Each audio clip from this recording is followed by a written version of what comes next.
Hello friends, आज हम लोग लाइंस एंड एंगल्स पढ़ेंगे जो आपको शुरू से बेसिक से पढ़ना है। ठीक है, शुरू हो जाता है 6 से ही शुरू हो जाता है। 6, 7, 8 सारे में आपको पढ़ना होता है, इसीलिए हम लोग 9, 10th लेवल तक हमको पहुंचना है। ठीक है, शुरू से आपको कभी भी दोबारा लाइंस एंड एंगल पढ़ने की जरूरत नहीं होगी, अंडरस्टैंडिंग डेवलप करेंगे। तो आइए चलते हैं, शुरू करते हैं। सबसे पहले हम लोग लाइंस, दो लाइन आपस में कहीं एक जगह का टकरा रहा है तो ये वाला जो एंगल बनता है और ये वाला जो एंगल बनता है इसको कहते हैं वर्टिकली अपोजिट एंगल। क्या कहते हैं?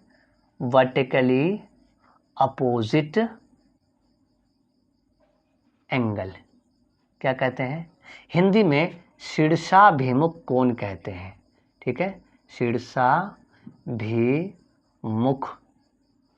कोण कहते हैं। समझ आ रहा? ठीक, ये जो शीर्षाभिमुख कोण है ये वाला इसके बराबर होता है और ये वाला इसके बराबर होता है ये आपस में। ठीक, अगर हम 1, 2, 3, 4 दे दें तो मतलब एंगल 1 जो है वो एंगल 3 के इक्वल होगा और एंगल 2 जो है वो एंगल 4 के इक्वल होगा। ये आपको ध्यान रखना होगा, सवाल में बहुत ज़्यादा काम आता है। ठीक है, इसको शॉर्ट में आप VOA भी कह सकते हैं, मतलब वर्टिकली अपोजिट एंगल। हिंदी वाले भी आप वही यूज़ करेंगे। समझ आ गया? इससे अब हम लोग क्या करेंगे, आगे बढ़ेंगे। ठीक है, आगे बढ़ने से पहले और थोड़ा दोबारा से क्लियर कर देते हैं। मतलब ये कि एक लाइन और दूसरी लाइन आपस में किसी एक पॉइंट पर टकरा रहा है और सामने जो बना कोण है उसी को वर्टिकली अपोजिट एंगल मतलब शीर्षाभिमुख कोण कहते हैं। अगर दो लाइन हो, एक लाइन ऐसा है और एक लाइन इस तरीके से है, दो लाइन है। ठीक, इसको अगर कोई तीसरी लाइन काट रही है, ठीक, तो इस वाले लाइन को कहते हैं ट्रांसवर्सल। क्या कहते हैं? ट्रांसवर्सल, मतलब हिंदी में तिर्यक रेखा, ट्रांसवर्सल लाइन, तिर्यक रेखा। ठीक है, ये तिर्यक रेखा जब किसी दो लाइन को काटता है तो यहाँ पे 8 एंगल बनता है। देख लीजिए 8 कोण बनता है। 1, 2, 3, 4, 5, 6, 7 और 8। ये आपका टोटल 8 एंगल बना। 1, 2, 3, 4, 5, 6, 7, 8। ये 8 एंगल जो बना, 8 एंगल जो टोटल बना, इसका क्या क्या नाम है वो आपको पहले समझाते हैं। समझिए, पहला जो ये वाला एंगल है 1 और 8 आपस में करस्पॉन्डिंग एंगल कहलाता है। क्या कहलाता है? Corresponding angle, corresponding angle. ठीक, मतलब संगत कोण। कौन सा कोण? संगत कोण। तो कौन कौन सा हो गया? 1 एंड 8 एंगल। दूसरा क्या हो जाएगा? इसका नीचे लेना है तो इसका भी नीचे लेना है, मतलब एंगल 4 एंड एंगल 7। इसके बाद इसका ऊपर वाला लेंगे एंगल 2, तो इसका भी ऊपर वाला लेंगे एंड एंगल 5। इसके बाद इसके नीचे वाला लेंगे तो एंगल 3 एंड एंगल क्या हो जाएगा? 6। समझ में आ गया? तो ये आपका क्या हो गया? Corresponding angle. दोबारा समझते हैं, ये इसके ऊपर वाला, ये भी ऊपर वाला, ये नीचे वाला, ये भी नीचे वाला, ये ऊपर वाला, इधर भी ऊपर वाला, इधर भी नीचे वाला, ये भी नीचे वाला। तो ये आपका क्या हो गया? करस्पॉन्डिंग एंगल हो गया। ठीक, इसके बाद आपका क्या है? ये जो 1, 2, 6 और 7 ये बाहर में बना है तो इसका जो नाम है बाह्य कोण है। ठीक है, कौन सा कोण है? बाह्य कोण है। और बाह्य कोण में अगर हम बात करें कि 1 एंगल और 6 एंगल ये आपस में क्या कहलाएगा? ये बाह्य एकांतर कोण कहलाएगा। क्या कहलाएगा?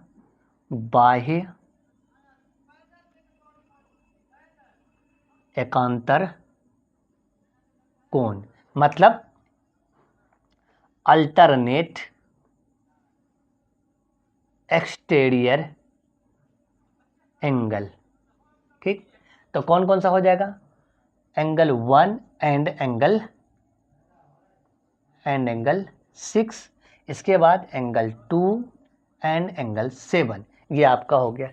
अगला जो है ये जो चार एंगल 4, 3, 5 और 8 है, ये अंदर बना है, तो ये क्या हो जाएगा, अल्टरनेट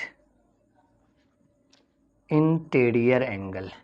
क्या हो जाएगा, इंटीरियर एंगल। मतलब क्या, एकांतर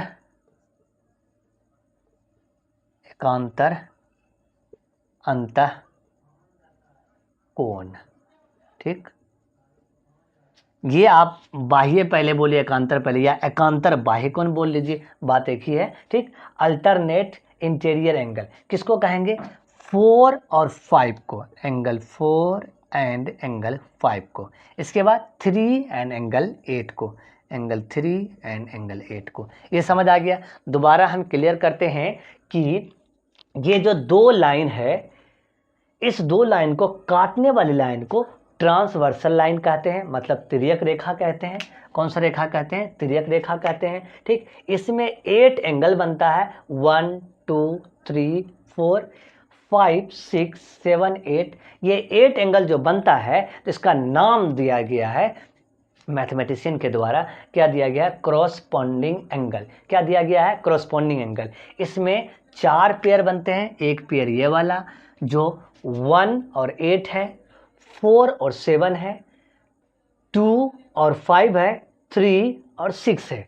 समझ आ गया, दैट्स इट। इसके बाद आपका अल्टरनेट एक्सटीरियर एंगल, तो ये कौन कौन सा होगा, बाहर में जो बना है 1 और 6, इसके बाद 2 और 7। ठीक, इसके बाद अंदर में जो बना अल्टरनेट इंटीरियर एंगल 4 और 5 और 3 और 8, ये वाला हो गया आपका क्या, अल्टरनेट इंटीरियर एंगल। ठीक, इसके बाद कुछ और हम लोग जब आगे बढ़ेंगे तो पढ़ेंगे, ये दोनों में भी कुछ रिलेशन होता है आपस में, उसको भी हम लोग पढ़ेंगे। चलिए अब आगे बढ़ते हैं। ठीक, अब लीजिए आप लोगों को और क्या समझना है, जैसे कि अभी क्या पढ़े हम लोग, इस तरीके से लाइन था, इस तरीके से काटा था। ठीक, लेकिन अब हम इसी ये जो दो लाइन था, इसको हम लोग क्या कर देते हैं, वो जो ट्रांसवर्सल है वैसे ही रहने देते हैं। इसको क्या करते हैं कि हम पैरेलल ड्रॉ कर दे रहे हैं। क्या ड्रॉ कर दे रहे हैं, पैरेलल। ठीक, मतलब कि ये जो दोनों लाइन है ए बी और सी डी, ये आपस में कर दिए क्या, पैरेलल। ए बी और सी डी आपस में क्या कर दिए, पैरेलल। ये लाइन दे दीजिए पी एंड क्यू। ठीक, तो ये क्या हो गया, पैरेलल हो गया। तो ये जब पैरेलल हो जाएगा तब भी वही एंगल बनेगा, 1, 2, 3, 4, 5, 6, 7, 8, अभी भी एंगल वही बना, लेकिन अब इसमें क्या डिफरेंट हो जाएगा, जो हमारा कोरोस्पोंडिंग एंगल बना था पहला वाला, कोरोस्पोंडिंग एंगल जो बना था, कोरोस्पोंडिंग एंगल जो बना था, कौन सा बना था, ये एंगल 1 और एंगल 8, एंगल 8, और कौन सा बना था, एंगल 4 और एंगल 7। इसके बाद एंगल 2 और एंगल 2 का एंगल 5। इसके बाद एंगल 3 का एंगल 6। ये सारा एंगल जो बना, ये आपस में इक्वल हो जाएगा। समझ आया, मतलब सारा एंगल जो कोरोस्पोंडिंग एंगल बना था, संगत कोण जो बना था, ये आपका क्या हो गया, इक्वल हो गया। क्लियर, ये सारा का सारा क्या हो जाएगा, इक्वल हो जाएगा। ठीक, समझ आ गया, बराबर हो जाएगा। क्लियर। इसके बाद और भी हम लोग एंगल पढ़े थे, कौन सा एंगल पढ़े थे, दूसरा में अल्टरनेट एक्सटीरियर एंगल। ठीक, जो ये एंगल पढ़े थे, एकांतर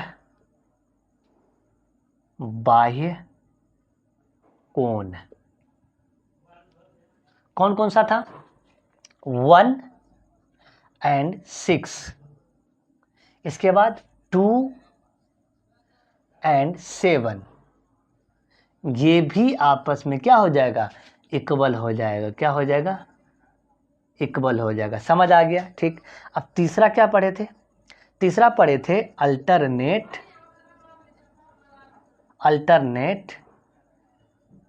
इंटीरियर एंगल। कौन सा एंगल?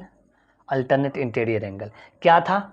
एंगल 3 और एंगल 8, एंगल 4 और एंगल 5, ये भी आपस में क्या हो जाएगा? इक्वल हो जाएगा। मजा आ रहा है पढ़ने में? समझ आ रहा है? ठीक है। इसके बाद जो हम बोले थे कि और भी कुछ बात है, तो ये दोनों एंगल, ये वाला एंगल और ये वाला एंगल को अगर आप जोड़ देंगे, एंगल 4 प्लस एंगल 8, तो ये 180 डिग्री आपका हो जाएगा। कितना हो जाएगा? 180 डिग्री। इसके बाद उसी तरीके से ये वाला और ये वाला को जोड़ेंगे तो एंगल 3 प्लस एंगल 5, ये भी किसके बराबर हो जाएगा? 180 के बराबर हो जाएगा। उसी तरीके से जब ये दोनों मिलके 180 हो गया, तो 2 और 6 भी मिलके क्या हो जाएगा? 180। कितना हो जाएगा? Angle 2 plus angle 6 equal to 180 हो गया। और बचा कौन? जब ये दोनों मिलके 180 हुआ तो एंगल 1 और एंगल 7 भी मिलके क्या हो जाएगा? 180 हो गया। ठीक है। दोबारा से हम रिपीट करते हैं इस बात को, आप समझ लीजिए कि अगर एक लाइन दूसरी लाइन के पैरेलल हो, उसको कोई ट्रांसवर्सल काट रहा हो, तिर्यक रेखा काट रहा हो, तो वहाँ जो करस्पॉन्डिंग एंगल बना था वो सारा आपस में क्या हो जाएगा? इक्वल हो जाएगा। अल्टरनेट एक्सटीरियर एंगल मतलब एकांतर बाह्य कोण भी आपस में क्या हो जाएगा? इक्वल हो जाएगा। इसके बाद अल्टरनेट इंटीरियर एंगल, वो भी आपस में क्या हो जाएगा? इक्वल हो जाएगा। आपको ये भी ध्यान रखना है कि ये वाली लाइन और ये वाली लाइन, ये सामने वाला जो है क्या है? वर्टिकली अपोजिट है। तो वो तो पहले ही हम पढ़ चुके हैं कि वर्टिकली अपोजिट एंगल इक्वल हो जाएगा। ये लाइन एंड एंगल का लगभग पूरा कंसेप्ट क्लियर हो गया है। तो अगले नेक्स्ट वीडियो में हम लोग क्या करेंगे? इस पर सवाल करेंगे। ये सिर्फ पढ़ लेने से, समझ लेने से नहीं होगा। सवाल जब तक आप नहीं बनाएंगे तब तक नहीं होगा। तो आप लोग से उम्मीद है कि सवाल जो हम करवाएंगे उस क्लास में ज़रूर आएंगे, ताकि आपका क्या हो जाए? अच्छे तरीके से बन जाए। कुछ अच्छे सवाल लाएंगे जिसके लिए आपका पूरा कंसेप्ट जो है क्लियर हो जाएगा और अंडरस्टैंडिंग डेवलप करा देंगे और मज़ा आएगा। मेरे साथ बने रहिए।